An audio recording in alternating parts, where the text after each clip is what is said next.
तो दोस्तों आज 2 दिसंबर 2020 बुधवार का दिन हो चुका है। तो आइए फटाफट से बात कर लेते हैं आज के ताजा खबरों की और आज की बड़ी खबरों की। दोस्तों आज की बड़ी खबरों में गैस सिलेंडर के प्राइस को लेकर बड़ी खबर आई है। ताजा जानकारी के मुताबिक एक बार फिर से गैस सिलेंडर के दाम बदल गए हैं। तो कमर्शियल गैस सिलेंडर का और घरेलू गैस सिलेंडर का क्या ताजा भाव चल रहा है, अभी हम आपको इसके बारे में पूरी रिपोर्ट बताएंगे। इसके अलावा आज की बड़ी खबरों में सभी मोबाइल फोन चलाने वालों के लिए बड़ी खबर आई है। ताजा जानकारी के मुताबिक रिचार्ज प्लान के दाम महंगे हो गए हैं। अभी हम आपको इसके बारे में भी पूरी रिपोर्ट बताएंगे। इसके अलावा आज की बड़ी खबरों में पेट्रोल को लेकर बड़ी खबर आई है। ताजा जानकारी के मुताबिक अब 1 लीटर पेट्रोल के लिए 160 रुपए चुकाने होंगे। तो पेट्रोल को लेकर क्या बड़ी खबर आई है, अभी हम आपको इसके बारे में भी बताएंगे। इसके अलावा आज की बड़ी खबरों में भारत सरकार की तरफ से चीनी बीमारी की दवा यानी कि टीका को लेकर बड़ी खबर आई है। स्वास्थ्य मंत्रालय ने बड़ा ऐलान किया है कि देश में सभी लोगों को टीका नहीं लगेगा। तो चीनी बीमारी की वैक्सीन को लेकर सीधे भारत सरकार की तरफ से ये एक बड़ी खबर आई है, जो कि पूरे देश के लिए बेहद ही महत्वपूर्ण है। तो अभी हम आपको इसके बारे में भी बताएंगे। इसके अलावा आज की बड़ी खबरों में उन लोगों के लिए एक बड़ी खबर आई है जो कि कोरोना वाले कॉलर ट्यून से परेशान हो चुके हैं। अगर आप कॉल करते समय कोरोना वाला कॉलर ट्यून नहीं सुनना चाहते हैं तो इसका एक उपाय आया है, अभी हम आपको इसके बारे में भी बताएंगे। इसके अलावा आज की बड़ी खबरों में एक बार फिर से किसानों के आंदोलन को लेकर बड़ी खबर आई है। किसानों ने अभी बीते मंगलवार को सरकार के साथ बातचीत भी की है। तो किसानों के आंदोलन को लेकर और किसानों ने जो सरकार से बातचीत की है तो इसका क्या नतीजा निकला है, अभी हम आपको इसके बारे में भी पूरी रिपोर्ट बताएंगे। इसके अलावा आज की बड़ी खबरों में इंडियन रेलवे की तरफ से बड़ी खबर आई है। ताजा जानकारी के मुताबिक बहुत सारी ट्रेनों का टाइम टेबल बदल गया है। साथ ही में आपको बता दें एक बड़ी खबर आई है इंडियन रेलवे की तरफ से कि 10,000 ऐसे स्टॉपेज हैं जहां पर अब गाड़ियां नहीं रुकेंगी। इंडियन रेलवे की तरफ से क्या क्या बड़ी खबरें आई हैं, अभी हम आपको इसके बारे में भी बताएंगे। साथ ही में आज की बड़ी खबरों में सभी गाड़ी चलाने वालों के लिए एक बड़ी खबर आई है। तो दोस्तों आज की इस वीडियो में हम आपको इन्हीं सब महत्वपूर्ण खबरों के बारे में बताने वाले हैं। तो इसीलिए वीडियो को थोड़ा सा भी भगाए बिना ध्यान से आखिर तक देखें ताकि कोई भी जानकारी मिस ना हो। वीडियो में आगे जाने से पहले बस आपसे छोटी सी रिक्वेस्ट है कि आप इस वीडियो को लाइक कर दें और शेयर कर दें, क्योंकि आपका लाइक और शेयर करना ही हमारी मेहनत का फल होता है। तो आइए बिना देर किए चलते हैं सीधे आज की पहली बड़ी खबर की तरफ। और आज की पहली बड़ी खबर में सबसे पहले आपके लिए पेश है चीनी बीमारी का बिल्कुल ताजा अपडेट अपने भारत की तरफ से। जैसा कि आप देख सकते हैं अपनी स्क्रीन पर ptrnews.com की तरफ से चीनी बीमारी का बिल्कुल ताजा अपडेट आपके सामने है। ताजा मिली जानकारी के मुताबिक एक बार फिर से 32,000 से ज्यादा नए मामले सामने आए हैं चीनी बीमारी के। और इन नए मामलों के आने के बाद अब हमारे भारत में चीनी बीमारी के टोटल मरीजों की संख्या 94,95,661 हो गई है। आपको बता दें कि इन टोटल मरीजों में से अभी तक 1,38,090 लोगों की जान जा चुकी है। बीते रोज भी लगभग 24 घंटे में 400 से ज्यादा लोगों की जान गई है चीनी बीमारी की वजह से। लेकिन अच्छी बात ये रही कि बीते रोज लगभग 24 घंटे में 38,000 से ज्यादा लोग ठीक भी हुए हैं। ठीक होने वाले टोटल लोगों की संख्या 89,26,950 हो गई है, यानी कि इतने सारे लोग टोटल मरीजों में से ठीक हो चुके हैं। इसके अलावा अब जो लोग बचे हैं, जिन लोगों का अभी भी इलाज चल रहा है, तो उनकी संख्या अब हमारे भारत में 4,28,390 हो गई है। बात करेंगे आज के अगले बड़े खबर की, तो हो गई शुरुआत। वोडाफोन आइडिया ने 50 रुपए तक महंगा कर दिया टैरिफ प्लान यानी कि रिचार्ज प्लान। जी हाँ, पिछले साल दिसंबर में रिलायंस जियो ने, वोडाफोन ने, आइडिया ने और एयरटेल ने अपने रिचार्ज प्लान महंगे किए थे। लेकिन इसके बावजूद इन कंपनियों की ये शिकायत रही है कि मौजूदा जो भी टैरिफ प्लान है तो उनकी कीमत सही नहीं है। इनकी कीमत इतनी ज्यादा कम है कि इससे घाटा हो रहा है कंपनियों को। कुछ दिन पहले एक रिपोर्ट आई थी जिसमें ये कहा गया था कि वोडाफोन आइडिया और एयरटेल अपने रिचार्ज प्लान के दाम में 25% तक की बढ़ोतरी करेंगे, यानी कि रिचार्ज प्लान के दाम एक बार फिर से 25% तक महंगे होंगे। अब दिसंबर की शुरुआत के साथ ही वोडाफोन आइडिया ने अपने प्लान को महंगा करने की शुरुआत कर दी है। ताजा जानकारी के मुताबिक वोडाफोन और आइडिया का पोस्टपेड प्लान 50 रुपए महंगा हो गया है। जानकारी के मुताबिक वोडाफोन आइडिया का जो पोस्टपेड प्लान पहले 598 रुपए का आता था वो 649 रुपए का हो गया है, और जो 749 रुपए का आता था वो 799 रुपए का हो गया है। हालांकि फिलहाल वोडाफोन और आइडिया ने मात्र 2 प्लान में बढ़ोतरी की है जो कि पोस्टपेड प्लान है। लेकिन आने वाले दिनों में पिछली खबर के मुताबिक सभी तरह के रिचार्ज प्लान महंगे हो सकते हैं। जियो को छोड़कर सभी कंपनियों ने इस बात की जानकारी दे दी थी कि जो भी रिचार्ज प्लान के अभी दाम है तो इससे कंपनियों को घाटा हो रहा है, और इसी की वजह से रिचार्ज प्लान के दाम 25 रुपए तक महंगे हो सकते हैं। अगर रिचार्ज प्लान 25% तक महंगे होते हैं तो मिसाल के तौर पर अगर किसी प्लान का रेट 500 रुपए है तो वो आने वाले दिनों में 650 के लगभग हो जाएगा। तो रिचार्ज प्लान के दाम में एक बार फिर से बड़ी बढ़ोतरी होने वाली है, और जिसकी शुरुआत दिसंबर के इस महीने से हो चुकी है। बात करेंगे आज के अगले बड़े खबर की, तो काम की खबर। जानिए इस महीने से रसोई गैस सिलेंडर सस्ता हुआ है या महंगा, आइए बताएं गैस सिलेंडर के ताजा भाव। जी हाँ, तेल कंपनियां हर महीने की शुरुआत में एलपीजी सिलेंडर के दामों की समीक्षा करती हैं, यानी कि इसमें बदलाव करती हैं। भारत के हर राज्य में टैक्स अलग है और इसी की वजह से गैस सिलेंडर के दाम थोड़े आगे पीछे होते हैं। जानकारी के मुताबिक बीते अक्टूबर के महीने में रसोई गैस सिलेंडर के दामों में कोई भी बदलाव नहीं किया गया था। लेकिन अगर बात करें इस दिसंबर के महीने की, तो आपको बता दें कि इस दिसंबर के महीने में भी घरेलू रसोई गैस सिलेंडर के दामों में कोई भी बदलाव नहीं किया गया है, यानी कि आपको 14 किलो 200 ग्राम वाला सिलेंडर पहले के दाम पर मिलेगा। जानकारी के मुताबिक दिल्ली में आपको ये सिलेंडर बिना सब्सिडी के 594 रुपए का मिलेगा। वहीं कोलकाता में इसका दाम 620 रुपए 50 पैसे है तो मुंबई में 594 रुपए है। वहीं चेन्नई में इसका दाम 610 रुपए है। अगर बात करेंगे कमर्शियल गैस सिलेंडर की जो कि 19 किलो का आता है तो आपको बता दें इसके दाम में इजाफा किया गया है, यानी कि ये सिलेंडर महंगा हुआ है। जानकारी के मुताबिक चेन्नई में इस सिलेंडर पर 56 रुपए की बढ़ोतरी की गई है। इस बढ़ोतरी के बाद अब ये सिलेंडर चेन्नई में 1410 रुपए का है। वहीं अगर बात करेंगे देश की राजधानी दिल्ली के लिए तो दिल्ली में इस कमर्शियल गैस सिलेंडर पर 55 रुपए की बढ़ोतरी की गई है और अब ये सिलेंडर दिल्ली में आपको 1296 रुपए का मिलेगा। बात करेंगे अगर कोलकाता की तो कोलकाता में भी इस सिलेंडर पर 55 रुपए की बढ़ोतरी हुई है और अब ये सिलेंडर आपको 1351 रुपए का मिलेगा कोलकाता में। वहीं अगर बात कर ले मुंबई की तो मुंबई में भी इस सिलेंडर पर 55 रुपए की बढ़ोतरी दर्ज की गई है और अब ये सिलेंडर आपको मुंबई में 1244 रुपए का मिलेगा। दोस्तों अगर आप दिल्ली, कोलकाता, मुंबई, चेन्नई में नहीं रहते हैं तो अभी हम आपको थोड़ी देर में एक तरीका बताएंगे जिसके जरिए आप भारत के दूसरे राज्यों का एलपीजी सिलेंडर का बिल्कुल ताजा भाव आसानी से जान पाएंगे। तो बने रहिए हमारे साथ। बात करेंगे आज के अगले बड़े खबर की तो अब प्रीमियम कार और बाइक के लिए लॉन्च हुआ ultra premium petrol. 1 litre petrol की कीमत है 160 रुपए। जी हाँ, अपने देश भारत में प्रीमियम बाइक और लग्जरी कार की संख्या तेजी से बढ़ रही है। ऐसे में इन हाई एंड कार और बाइक के लिए इंडियन ऑयल कॉर्पोरेशन ने world class premium petrol launch किया है। अभी इस तरह के पेट्रोल का इस्तेमाल अमेरिका, जर्मनी समेत दुनिया के मात्र 6 देशों में होता है। अब भारत अगला देश बन गया है जहां पर ये अल्ट्रा प्रीमियम पेट्रोल मिलेगा। जानकारी के मुताबिक आपको बता दें कि जिन कारों की कीमत करोड़ों में होती है और जिन बाइकों की कीमत लाखों में होती है तो उनके इंजन भी अलग तरीके से बनाए जाते हैं। तो ये जो अल्ट्रा प्रीमियम पेट्रोल आया है तो वो ऐसे ही गाड़ियों के लिए आया है। जिन लोगों को महंगी गाड़ियों का शौक है तो अब उन लोगों को नॉर्मल पेट्रोल अपनी गाड़ियों में नहीं डालना होगा। अब ये अल्ट्रा प्रीमियम पेट्रोल आ गया है तो वो अपनी महंगी गाड़ियों में इस महंगे पेट्रोल का इस्तेमाल कर सकते हैं। ताजा जानकारी के मुताबिक इस पेट्रोल की बिक्री दिल्ली, नोएडा, गुरुग्राम समेत देश के 15 शहरों में शुरू हो गई है और इसको इंडियन ऑयल की तरफ से लॉन्च किया गया है। बात करेंगे आज के अगले बड़े खबर की तो कोरोना को लेकर स्वास्थ्य मंत्रालय का बड़ा बयान। देश में सभी को नहीं लगेगा टीका, यानी कि सभी लोगों को नहीं मिलेगी चीनी बीमारी की दवा। जी हाँ, चीनी बीमारी की वैक्सीन यानी कि दवा को लेकर केंद्रीय स्वास्थ्य सचिव राजेश भूषण ने बीते मंगलवार को एक बड़ा बयान दिया है। उन्होंने कहा है कि हम ये बात साफ करना चाहते हैं कि सरकार ने कभी भी पूरे देश को वैक्सीन यानी कि दवा देने की बात नहीं कही है। इसीलिए ये जरूरी है कि ऐसे वैज्ञानिक चीजों के बारे में तथ्यों के आधार पर बातचीत की जाए। यानी कि भारत सरकार के स्वास्थ्य मंत्रालय की तरफ से ये एक बड़ा बयान आया है। आपको बता दें इसी मामले में डीजी डॉक्टर बलराम भार्गव ने भी अपनी बात कही है। उन्होंने कहा है कि वैक्सीन कितने लोगों को दी जाएगी ये उत्पादन पर निर्भर करेगा, यानी कि चीनी बीमारी की दवा कितनी बनेगी ये इस बात पर निर्भर करेगा। आगे डॉक्टर की तरफ से कहा गया कि अगर हम लोग चीनी बीमारी के संक्रमण के चेन को तोड़ देते हैं तब हम लोगों को पूरी आबादी को टीकाकरण करने की आवश्यकता नहीं है। यानी कि इस मामले में डॉक्टर बलराम का कहना है कि अगर चीनी बीमारी की चेन टूट जाती है तो फिर सभी लोगों को चीनी बीमारी की दवा देने की जरूरत नहीं होगी। और स्वास्थ्य मंत्रालय ने ये बात साफ कर दी है कि सरकार ने कभी भी ये नहीं कहा है कि वैक्सीन पूरे देश के सभी लोगों को दी जाएगी। बात करेंगे आज के अगले बड़े खबर की तो एयरटेल, वोडाफोन, जियो, बीएसएनएल नंबर पर कैसे बंद करें कोरोना कॉलर ट्यून। जी हाँ, लगातार 7 से 8 महीने तक कोरोना कॉलर ट्यून सुनने के बाद अब लोगों में गुस्सा देखने को मिल रहा है। सोशल मीडिया पर कई लोगों ने कोरोना कॉलर ट्यून को बंद करने की मांग की है। लोगों का कहना है कि कोरोना कॉलर ट्यून दिन में सिर्फ एक बार ही सुनाया जाना चाहिए। शायद अब ये लोगों को लगता है कि चीनी बीमारी के बारे में बहुत सारे लोगों को पता चल चुका है और इसी की वजह से बहुत सारे लोग इसकी मांग कर रहे हैं, क्योंकि इमरजेंसी की स्थिति में कोरोना कॉलर ट्यून में काफी दिक्कत होती है। सोशल मीडिया पर तमाम विरोध के बावजूद सरकार की तरफ से इस मामले में कोई भी बयान नहीं आया है और न ही कोई बदलाव की खबर आई है। ताजा जानकारी के मुताबिक हर कॉल के दौरान लोगों को अमिताभ बच्चन की भारी आवाज में सुनने को मिलता है, नमस्कार, हमारा देश और पूरा विश्व आज चीनी बीमारी से लड़ रहा है। लेकिन जैसा कि आप जानते हैं कि हमारे देश में जुगाड़ लगाने वालों की कमी नहीं है। सोशल मीडिया पर यूजर ने इस कॉलर ट्यून को बंद करने का जुगाड़ निकाल लिया है। जियो के नंबर पर कोरोना कॉलर ट्यून को बंद करने वाला तरीका 100% काम कर रहा है। इसके अलावा अगर आपके पास एयरटेल का सिम है या वोडाफोन का है या आइडिया का है या आप बीएसएनएल का कनेक्शन चलाते हैं तब भी आप कोरोना के कॉलर ट्यून को बंद कर सकते हैं। तो कोरोना वाले कॉलर ट्यून को बंद करने के लिए आपको क्या करना होगा, किस नंबरों का, किस कोड का इस्तेमाल करना होगा, अभी हम आपको इसके बारे में बताएंगे। लेकिन इसके बारे में बताने से पहले आइए जानते हैं आज की और भी कुछ महत्वपूर्ण और सरकारी खबरें जो कि आपके काम की हो सकती हैं। बात करेंगे आज के अगले बड़े खबर की तो सरकार के साथ बैठक के बाद बोले किसान, जारी रहेगा आंदोलन, 3 दिसंबर को फिर होगी बातचीत। जी हां, केंद्र के नए कृषि कानून के विरोध में आंदोलन कर रहे किसानों ने बीते मंगलवार को सरकार के साथ बैठक की। इस बैठक के बाद दोनों पक्षों ने जानकारी दी है कि बैठक सही रही है और 3 दिसंबर को फिर से बैठक होगी। बैठक के बाद कृषि मंत्री नरेंद्र सिंह तोमर ने कहा है कि बैठक अच्छी रही और हमने तय किया है कि 3 दिसंबर को एक बार फिर से किसान के संगठनों के साथ बातचीत की जाएगी। हम चाहते हैं कि किसान एक छोटा समूह बनाए, लेकिन किसान नेताओं का मानना है कि सभी के साथ बातचीत होनी चाहिए। आगे कृषि मंत्री ने कहा कि हमें इसमें कोई समस्या नहीं है। कृषि मंत्री की तरफ से ये भी बात कही गई है कि हमने किसानों से प्रदर्शन खत्म करने की अपील की है और बातचीत करने के लिए कहा है। हालांकि फैसला संगठनों और किसानों पर निर्भर भर है। अब दोस्तों ये तो बात हुई एक तरफ की कि बैठक के बाद सरकार ने अपनी बातें बताई कि बैठक कैसी रही। वहीं आपको बता दें इसी बीच दूसरी तरफ से भी बड़ा बयान आया है, यानी कि किसानों के संगठनों की तरफ से। जानकारी के मुताबिक किसानों के प्रतिनिधि मंडल सदस्य चंदा सिंह ने बैठक के बाद कहा कि कृषि कानून के खिलाफ हमारा आंदोलन जारी रहेगा और हम सरकार से कुछ न कुछ वापस जरूर लेकर जाएंगे, चाहे वो गोली हो या शांतिपूर्ण हो। यानी कि उनके कहने का मतलब है कि हमारी मांग को सरकार को मानना ही होगा, चाहे सरकार गोली चलाए या शांति तरीके से मांगों को मान ले। फिर उन्होंने कहा कि हम फिर से उनके पास चर्चा के लिए जाएंगे। आपको बता दें कि किसान संगठनों की चर्चा सरकार के साथ एक बार फिर से कल 3 दिसंबर को होगी। सरकार और किसान नेताओं के बैठक के बाद किसान नेता रलदू सिंह मनसा ने कहा कि हम बड़ी कमेटी की मांग कर रहे हैं, लेकिन सरकार छोटी कमेटी बनाना चाह रही है। जानकारी के मुताबिक किसानों की तरफ से एक और बड़ा बयान आया। किसानों की तरफ से कहा गया कि सरकार के साथ जो 3 दिसंबर को बैठक होगी तो हमारी अगली बैठक में हम उन पर यानी कि सरकार पर दबाव बनाएंगे कि कृषि कानून यानी कि जो कानून किसानों के लिए बनाया गया है वो किसानों के लिए अच्छे नहीं है। इसके अलावा किसानों ने एक बैठक के बाद भी ये ऐलान कर दिया है कि हमारा आंदोलन जारी रहेगा। जिन लोगों को पता नहीं है उन्हें इन शॉर्ट में बता दें कि अभी हाल ही में सरकार ने किसानों के लिए 3 नए कानून बनाए हैं, लेकिन बहुत सारे किसानों को ये कानून पसंद नहीं आ रहा है और इसी की वजह से लगभग देश के बहुत सारे हिस्सों में बड़ा आंदोलन चल रहा है। देश के बहुत सारे किसान इसके लिए प्रदर्शन कर रहे हैं। आपको बता दें जहाँ जहाँ पर प्रदर्शन चल रहा है तो वहाँ पर जाम की दिक्कत आ रही है। जो आम आदमी है, जो आम जनता है, उन लोगों को भी दिक्कत हो रही है। रोजमर्रा की यूज होने वाली जो चीजें हैं जैसे सब्जियां, फल वगैरह, तो इसकी भी सप्लाई बाधित हो रही है। जानकारी के मुताबिक आपको बता दें कि इसी बीच एहतियातन दिल्ली पुलिस ने सिंघू बॉर्डर को बंद कर दिया है। दिल्ली के सभी एंट्री पॉइंट पर भी कड़ी चौकसी बरती जा रही है। आपको बता दें किसान आंदोलन करने के लिए दिल्ली के बॉर्डर पर आ चुके हैं और इसी की वजह से सबसे ज्यादा दिक्कत दिल्ली के लोगों को, नोएडा के लोगों को और इसके आसपास के लोगों को हो रही है। बात करेंगे आज के अगले बड़े खबर की तो कनाडा के पीएम ट्रूडो ने किसान आंदोलन का किया समर्थन, तो भारत ने दी है ये सलाह। जी हाँ, किसानों का ये आंदोलन अब सिर्फ हमारे देश में नहीं बल्कि इसकी खबर दूसरे देशों तक पहुंच चुकी है। जानकारी के मुताबिक कनाडा के प्रधानमंत्री जस्टिन ट्रूडो ने भारत में चल रहे किसानों के प्रदर्शन पर टिप्पणी की और उन्होंने आंदोलन को समर्थन करते हुए देश की स्थिति चिंताजनक बताई है। यानी कि कनाडा के प्रधानमंत्री ने किसानों के आंदोलन को, किसानों के प्रदर्शनों को समर्थन दिया है, लेकिन इस पर विदेश मंत्रालय ने अपना बयान दिया है कि भारत एक लोकतांत्रिक देश है और ये भारत के अपने अंदर का मामला है, तो इसीलिए इस पर टिप्पणी करना सही नहीं है। बात करेंगे आज के अगले बड़े खबर की तो रेलवे के जीरो टाइम टेबल में बदल तो नहीं गया आपकी ट्रेन का समय, ऐसे चेक करें क्योंकि बहुत सारी ट्रेनों का समय बदल चुका है। जी हाँ, भारतीय रेलवे ने 1 दिसंबर 2020 से यानी कि बीते रोज से जीरो बेस्ड टाइम टेबल को पूरे देश में लागू कर दिया है। इस टाइम टेबल के लागू होने से बड़े पैमाने पर ट्रेनों की टाइमिंग में बदलाव हुए हैं। ऐसे में अगर आप ट्रेन से सफर करने की प्लानिंग कर रहे हैं तो आप अपनी गाड़ी की टाइमिंग को जरूर चेक कर लें। ट्रेन की टाइमिंग चेक करने के लिए आप इंडियन रेलवे की वेबसाइट पर या IRCTC पर जा सकते हैं। साथ ही में आपको बता दें कि ये पहली बार नहीं है कि इंडियन रेलवे ने अपनी ट्रेनों के टाइम टेबल में बदलाव किया है। जानकारी के मुताबिक हर साल जुलाई में ट्रेनों के टाइम टेबल में बदलाव किया जाता है, लेकिन इस बार जुलाई में चीनी बीमारी की वजह से लॉकडाउन चल रहा था,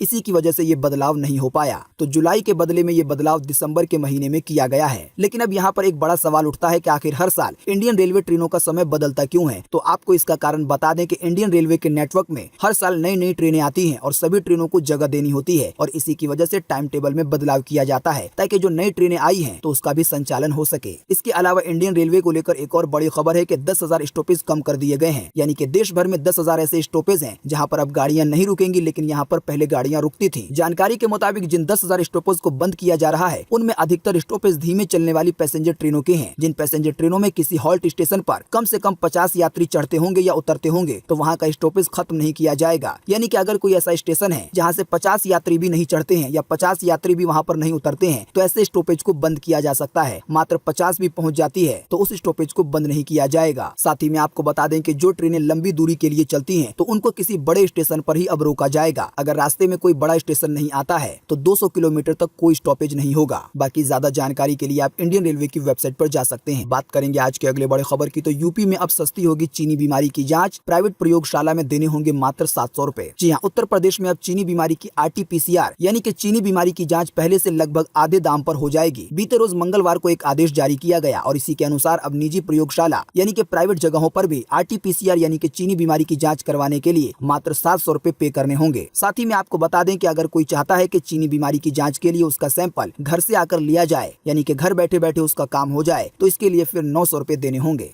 आपको बता दें पहले यूपी में चीनी बीमारी की जांच के लिए 1600 रुपए देने पड़ते थे। साथ ही में आपको बता दें कि हमने आपको बीते रोज के मुख्य समाचार में बताया था कि दिल्ली में भी अब चीनी बीमारी की जांच प्राइवेट जगहों पर मात्र 800 रुपए में हो जाएगी। बात करेंगे आज के अगले बड़े खबर की, तो सुप्रीम कोर्ट की बड़ी बात, चीनी बीमारी के पेशेंट के घर के बाहर पोस्टर चिपकाना। जी हाँ, चीनी बीमारी मरीजों के घर के बाहर पोस्टर लगाए जाने के खिलाफ दाखिल एक याचिका पर सुनवाई के दौरान सुप्रीम कोर्ट ने अपनी बात कही है। आपको बता दें कि अभी हाल ही में सुप्रीम कोर्ट में एक याचिका दायर की गई, जिसमें यह कहा गया कि जो चीनी बीमारी का मरीज होता है तो उसके घर के बाहर पोस्टर लगा दिया जाता है, जिससे ये पता चलता है कि यहाँ पर चीनी बीमारी के मरीज रहते हैं, तो ऐसे पोस्टर नहीं लगाए जाने चाहिए। दायर याचिका में इसी तरह की बात कही गई थी। तो आपको बता दें इसी याचिका की सुनवाई पर सुप्रीम कोर्ट ने अपनी बात कही है। सुप्रीम कोर्ट ने कहा है कि ऐसे मरीजों के घर के बाहर पोस्टर लगाए जाने से गलत अवधारणा बन रही है। ऐसे लोगों के घर के बाहर जब पोस्टर चस्पा दिया जाता है तो दूसरे लोग ऐसे लोगों से अछूत की तरह व्यवहार करते हैं। जाहिर सी बात है कि लोगों में चीनी बीमारी का खौफ बहुत ज्यादा है, और ऐसे में अगर कोई किसी के घर के बाहर इस तरह का पोस्टर देखता है कि यहाँ पर चीनी बीमारी के मरीज रहते हैं तो वहाँ से लोग दूर भागेंगे ही।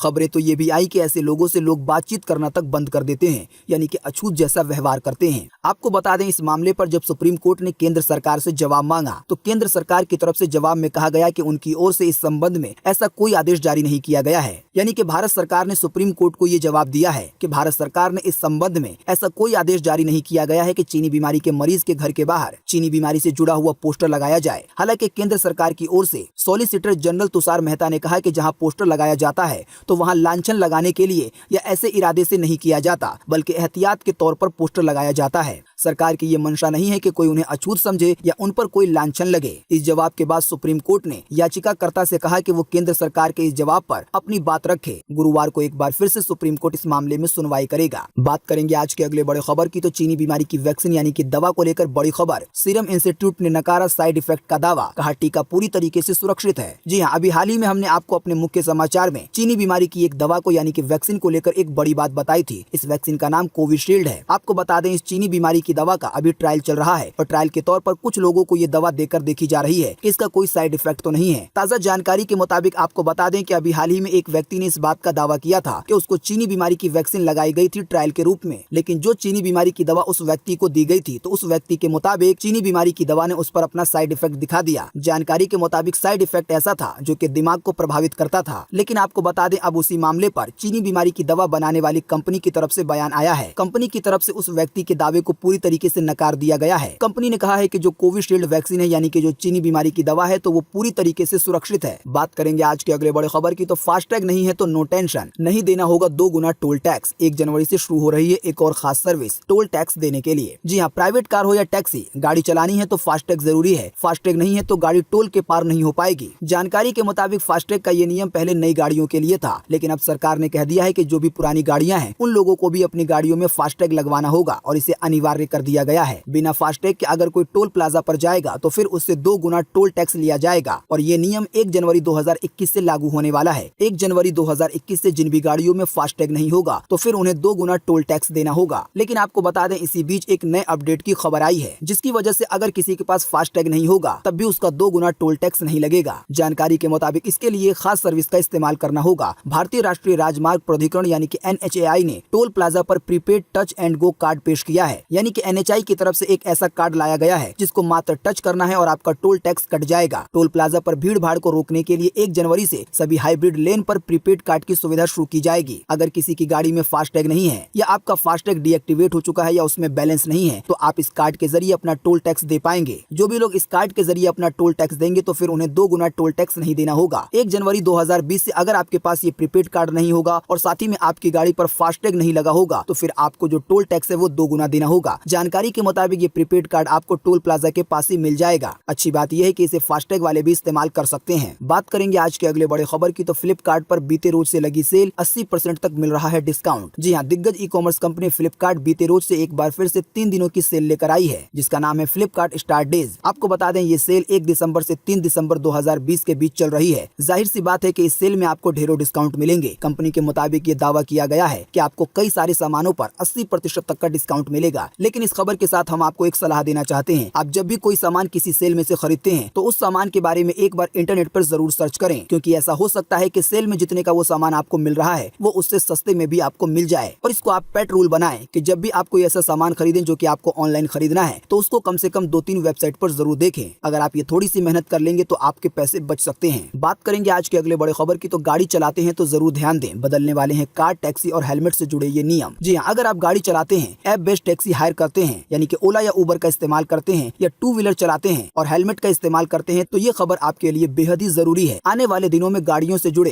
कई नियमों को फॉलो करने होंगे। सड़क परिवहन और राजमार्ग मंत्रालय ने हाल ही में कई अहम फैसले लिए हैं जो कि आने वाले दिनों में लागू होने वाले हैं नए नियम के रूप में। पहला जो नियम है वो है ओला उबर के ड्राइवर के लिए। जानकारी के मुताबिक ऐप बेस्ड टैक्सी कंपनियों से जुड़े ड्राइवर अब 12 घंटे से ज्यादा ड्राइविंग नहीं कर सकेंगे। इससे पैसेंजर की भी सेफ्टी बढ़ जाएगी, क्योंकि अगर कोई ड्राइवर 12 घंटे से ज्यादा काम करता है तो आप सोच सकते हैं कि उसकी आंख कभी भी लपक सकती है और इसकी वजह से एक बड़ा एक्सीडेंट हो सकता है। साथ ही में सरकार की तरफ से ये कहा गया है कि कंपनियों को ड्राइवरों को इंश्योरेंस कवर उपलब्ध कराना होगा। साथ ही में कंपनियों को कुल किराए को 80% तक किराया ड्राइवर को देना होगा, यानी कि अगर किराया 100 रुपए आता है तो उसमें से मात्र 20 रुपए ले सकती है ओला उबर जैसी कंपनी। इसके अलावा परिवहन मंत्रालय की तरफ से एक और बड़ी खबर आई है कि इस तरह की जो कंपनियां हैं ओला उबर, तो वो अपने मनमाना किराया नहीं वसूल सकेंगी। ताजा जानकारी के मुताबिक पीक आवर में भी, यानी कि जिस समय बहुत ज्यादा बुकिंग होती है, तो उस समय में भी मनमाना किराया नहीं वसूल सकेंगी ये कंपनियां। सरकार के फैसले में कहा गया है कि पीक आवर में किराया बेस फेयर से 1.5 गुना से ज्यादा नहीं होना चाहिए, और ये बेस फेयर अलग अलग जगहों पर अलग अलग होता है। जो लोग ओला उबर से सफर करते होंगे उनमें से ज्यादातर लोग इसके बारे में जानते हैं। साथ ही में आपको बता दें कि परिवहन मंत्रालय की तरफ से हेलमेट को लेकर बड़ी खबर आई है। जानकारी के मुताबिक अब सिर्फ BIS स्टैंडर्ड वाले ही हेलमेट बनेंगे और बिकेंगे। अगर आप 2 व्हीलर चलाते हैं तो अब आपको BIS स्टैंडर्ड वाला हेलमेट ही पहनना होगा। सरकार के नए आदेश के बाद अब भारत में इस तरह के ही हेलमेट बनेंगे और बिकेंगे। आपको बता दें, ऐसे अभी मार्केट में बहुत सस्ते और बहुत कमजोर हेलमेट आते हैं जो कि सिर्फ आपको चालान से बचा सकते हैं, लेकिन कभी आप अगर रोड पे गिर जाएंगे या एक्सीडेंट हो जाएगा तो वो हेलमेट भी टूट जाता है। इसी की वजह से शायद ये फैसला लिया गया है। जो BIS मानक वाले हेलमेट आएंगे तो ये बहुत ज्यादा मजबूत होंगे और साथ ही में थोड़े महंगे होंगे। साथ ही में आपको बता दें कि PUC यानी कि पोल्यूशन सर्टिफिकेट को लेकर बड़ी खबर आई है। ताजा जानकारी के मुताबिक अब ये सर्टिफिकेट एक QR कोड के जरिए आएगा। जिन लोगों को पता नहीं है उन लोगों को हम बता दें कि QR कोड एक ब्लैक सा बॉक्स होता है। आपने आधार कार्ड पर एक ब्लैक बॉक्स देखा होगा, इसे ही QR कोड कहा जाता है। जब आप इसे स्कैन करते हैं स्कैनर से तो इस QR कोड के अंदर बहुत सारी जानकारियां होती हैं। आपके आधार कार्ड पर जो भी छपा हुआ दिखाई देता है तो QR कोड के अंदर ये सारी जानकारियां एक कोड के रूप में छुपी हुई होती हैं जो कि स्कैन करने पर बाहर आती हैं। तो इसी तरह का एक QR कोड आने वाला है PUC सर्टिफिकेट को लेकर। इसके अलावा ओला उबर की टैक्सी को लेकर एक और बड़ी खबर है कि अगर ओला उबर का ड्राइवर या पैसेंजर बुकिंग कंफर्म होने के बाद इसे कैंसिल कर देता है तो अब जो पेनल्टी लगेगी वो मात्र 10% होगी किराए की। यानी कि अगर कहीं का किराया 200 रुपए है और अगर ड्राइवर की तरफ से या पैसेंजर की तरफ से बुकिंग को कैंसिल कर दिया जाता है कंफर्म होने के बाद, तो मात्र इस पर 20 रुपए की पेनल्टी बनेगी। आपको बता दें अभी ये कंपनियां 50-50 रुपए तक पेनल्टी लेती हैं। दोस्तों, अगली खबर के बारे में बताने से पहले आपके लिए एक बड़ा सर्वे और एक बड़ा सवाल। अगर आप इसमें हिस्सा लेंगे और इस सर्वे का जवाब देंगे तो इससे बहुत कुछ पता चलेगा पूरे देश के लिए। आपको बता दें, इस सवाल और जवाब से देश के सभी लोगों पर असर पड़ सकता है। जैसा कि अभी हमने आपको थोड़ी देर पहले एक खबर के बारे में बताया जिसमें हमने आपको बताया कि सुप्रीम कोर्ट में एक याचिका दायर की गई है कि जो भी चीनी बीमारी के मरीज हैं तो उनके घर पर पहचान के लिए पोस्टर लगाना सही बात नहीं है। और सुप्रीम कोर्ट ने भी इस पर अपनी बात कही कि जिन भी लोगों के घरों पर पोस्टर लगा दिए जाते हैं चीनी बीमारी के, तो लोग उन्हें अछूत समझने लगते हैं। इसकी सुनवाई एक बार फिर से गुरुवार को होने वाली है, लेकिन उस सुनवाई से पहले आप हमें इसी वीडियो के नीचे कमेंट बॉक्स में कमेंट करके बताएं कि जो भी चीनी बीमारी के मरीज हैं तो उनकी पहचान के लिए उनके घर के बाहर चीनी बीमारी से जुड़े पोस्टर लगाने चाहिए या नहीं लगाने चाहिए। लेकिन दोस्तों, साथ में आपको ये भी बात ध्यान रखनी होगी कि आने वाले दिनों में जो भी चीनी बीमारी के मरीज बन जाएंगे तो उन लोगों के घर पर भी ये पोस्टर लग सकते हैं। तो फटाफट से आप अपनी राय इसी वीडियो के नीचे कमेंट बॉक्स में लिखें। आपका दिया हुआ जवाब हजारों नहीं बल्कि लाखों लोगों तक पहुंच सकता है। बात करेंगे आज के अगले बड़े खबर की, तो वार्नर कमिंस की गैर मौजूदगी का फायदा उठाना चाहेगी टीम इंडिया। आज होगा इस सीरीज का आखिरी वनडे मैच। जी हाँ, विराट कोहली की कप्तानी में टीम इंडिया लगातार 6 मुकाबले और 2 सीरीज गंवा चुकी है। न्यूजीलैंड में 3-0 से सीरीज गंवाने के बाद अब टीम इंडिया ऑस्ट्रेलिया के खिलाफ 2-0 से पिछड़ चुकी है। यानी कि 3 मैचों में 2 मैच को ऑस्ट्रेलिया ने जीत लिए हैं और तीसरा मैच आज होने वाला है। और जो सीरीज न्यूजीलैंड के खिलाफ हुई थी तो उसमें भारत तीनों ही मैच हार गया था। टीम इंडिया की गेंदबाजी लगातार फिसड्डी साबित हो रही है और फील्डर भी एक के बाद एक कैच छोड़ रहे हैं। जो बड़े बड़े बल्लेबाज हैं वो भी अपने फॉर्म से जूझते नजर आ रहे हैं, यानी कि उनका भी बल्ला नहीं चल रहा है। तो जो भी लोग क्रिकेट देखने के शौकीन हैं तो वो लोग आज ऑस्ट्रेलिया और इंडिया के बीच होने वाला मैच देख सकते हैं। मैच की शुरुआत आज सुबह 9:00 पर हो जाएगी। जो भी खेल से जुड़े सैटेलाइट चैनल है या खेल से जुड़े ऐप वगैरह हैं तो आप इसके जरिए मैच की अधिक जानकारी प्राप्त कर पाएंगे और इसके लाइव स्कोर को देख पाएंगे। बात करेंगे आज के अगले बड़े खबर की, तो देखें वीडियो। अपने बच्चे को बचाने के लिए सांप से भिड़ गई चूहिया। जी हाँ, माँ की ममता और उनके जितना अपने बच्चों से प्यार शायद कोई नहीं कर सकता। माँ अपने बच्चों को सबसे बड़े खतरों से भी बचा लेती है। इसके कई प्रूफ मौजूद हैं। अगर कोई शख्स इन प्रूफ को गिनना चाहेगा तो वो गिनता रह जाएगा, लेकिन इस तरह की मिसालें खत्म नहीं होंगी। चाहे जानवर हो या इंसान, दोनों ही अपने बच्चों से बहुत प्यार करते हैं। शायद आपको पता नहीं है तो आपको बता दें जानकारी के मुताबिक कि जब शेरनी अकेली होती है तो वो उतनी ज्यादा खतरनाक नहीं होती, लेकिन जब शेरनी अपने छोटे छोटे बच्चों के साथ होती है तो बताया गया है कि शेरनी बहुत ज्यादा खूंखार और खतरनाक हो जाती है। सोशल मीडिया पर एक इससे मिलता जुलता वीडियो वायरल हो रहा है जिसमें एक चूहिया अपने बच्चे को बचाने के लिए एक खतरनाक सांप से भिड़ जाती है। वीडियो देखकर शायद आप यही कहेंगे कि माँ तो आखिर माँ ही होती है। उस वीडियो को आप कहां पर देख सकते हैं, इसके लिए हम आपको इसी वीडियो के नीचे डिस्क्रिप्शन में एक लिंक देंगे जिस पर आप क्लिक करके अपने आंखों के सामने वो नजारा देख पाएंगे कि एक चूहिया कैसे अपने बच्चे को सांप के मुंह से छुड़वा लेती है अपनी जान को खतरे में डालकर। तो माँ के इस कारनामे पर एक लाइक तो बनता है, तो इस वीडियो को फटाफट से लाइक जरूर कर दें। दोस्तों इसी वीडियो के नीचे हम आपको डिस्क्रिप्शन में एक और लिंक देंगे जिस पर आप क्लिक करके देश के बहुत सारे राज्यों के गैस सिलेंडर का ताजा भाव जान पाएंगे। साथ ही में आपको बता दें कि अभी हमने आपको थोड़ी देर पहले एक खबर के बारे में बताया था जिसके तहत हमने आपको बताया था कि आप कैसे कोरोना वाला कॉलर ट्यून बंद कर सकते हैं। उस खबर को हमने अधूरा छोड़ दिया था, लेकिन आइए उसके बारे में आपको पहले बता देते हैं। बाकी खबरों के बारे में बताने से पहले जानकारी के मुताबिक अगर आपके पास एयरटेल का नंबर है तो आप *646*224# डायल करके कोरोना वाले कॉलर ट्यून को बंद कर सकते हैं। जानकारी के मुताबिक अगर आपके पास एयरटेल का नंबर है तो आपको डायल करना है 646*224# और डायल करने के बाद एक दबा देना है। तो आप एयरटेल के नंबर पर इस तरीके से कोरोना वाला कॉलर ट्यून बंद कर सकते हैं। इसके अलावा एक दूसरा तरीका है कि आपको जैसे ही कॉल करने पर कोरोना वाला कॉलर ट्यून सुनाई दे तो आप तुरंत स्टार या एक दबा दें। तो आप इस तरीके से भी कोरोना के कॉलर ट्यून को बंद कर सकते हैं एयरटेल के नंबर पर। वहीं अगर बात करेंगे वोडाफोन और आइडिया की तो इसके लिए आपको एक SMS लिखकर भेजना होगा। SMS में आपको लिखना है कैपिटल अक्षरों में CANTCT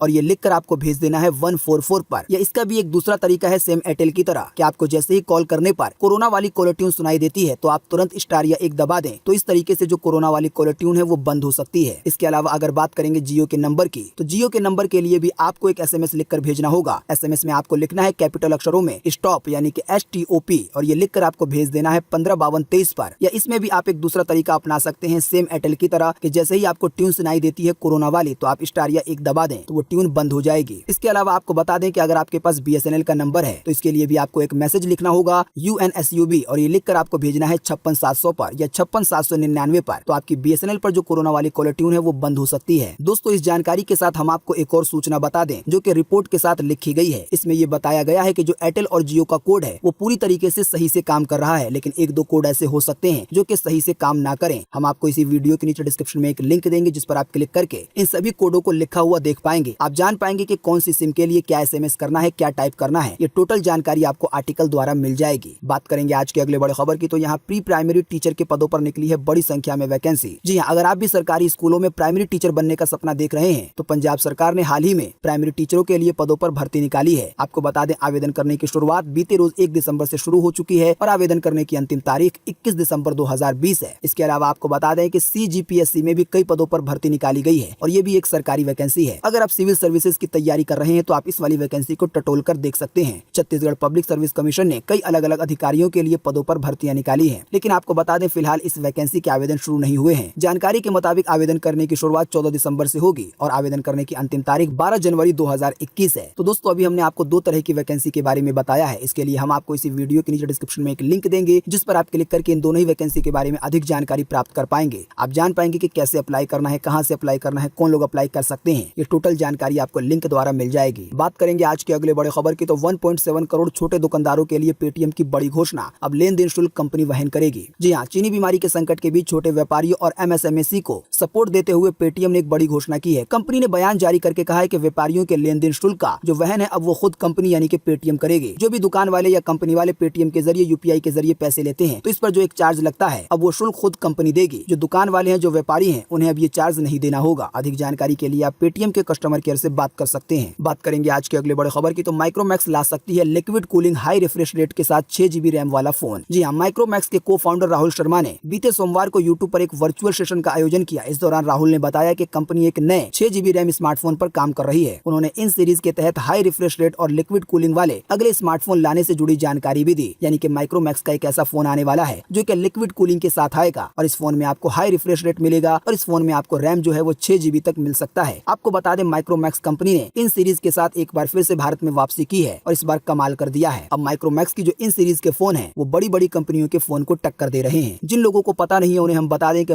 pro max made in India company है, यानी कि ये भारत की अपनी है। बात करेंगे आज की अगली बड़ी खबर की, तो गौशालाओं में दान देने पर मिलेगी इनकम टैक्स में छूट, लेकिन इस शर्त के साथ। जी हाँ, मध्य प्रदेश में गौशालाओं को दान करने वालों को आयकर में यानी कि इनकम टैक्स में छूट मिलेगी, लेकिन शर्त यह है कि जहां पर आप दान कर रहे हैं जिस गौशाला में, तो वो गौशाला सरकार के पास रजिस्टर्ड होनी चाहिए। तो अगर आप मध्य प्रदेश के वासी हैं तो आप इसका फायदा उठा सकते हैं। बात करेंगे आज के अगले बड़े खबर की, तो सोने की कीमत में एक बार फिर से हुई मामूली बढ़ोतरी। आइए बताएं सोने चांदी के ताजा भाव। जी हाँ, एक बार फिर से बीते रोज मंगलवार को राजधानी दिल्ली में सोने पर 45 रुपए की बढ़ोतरी दर्ज हुई। इस बढ़ोतरी के बाद अभी 24 कैरेट 10 ग्राम सोने की कीमत 48,273 रुपए है। अगर बात की जाए चांदी की, तो चांदी के दामों में 407 रुपए की बढ़ोतरी हुई। इस बढ़ोतरी के बाद अभी 1 किलो चांदी की कीमत राजधानी दिल्ली में 59,380 रुपए है। तो दोस्तों, आज 2 नवंबर 2020 की यही ताजा खबरें थी और महत्वपूर्ण खबरें थी। उम्मीद करते हैं इससे आपको काफी कुछ जानकारी मिली होगी। हम बस इसके बदले में आपसे इतना ही चाहते हैं कि आप इस वीडियो को लाइक कर दें और शेयर कर दें, क्योंकि आपका लाइक और शेयर करना ही हमारी मेहनत का फल होता है। वीडियो देखने के लिए आपका बहुत बहुत धन्यवाद। Thanks for watching.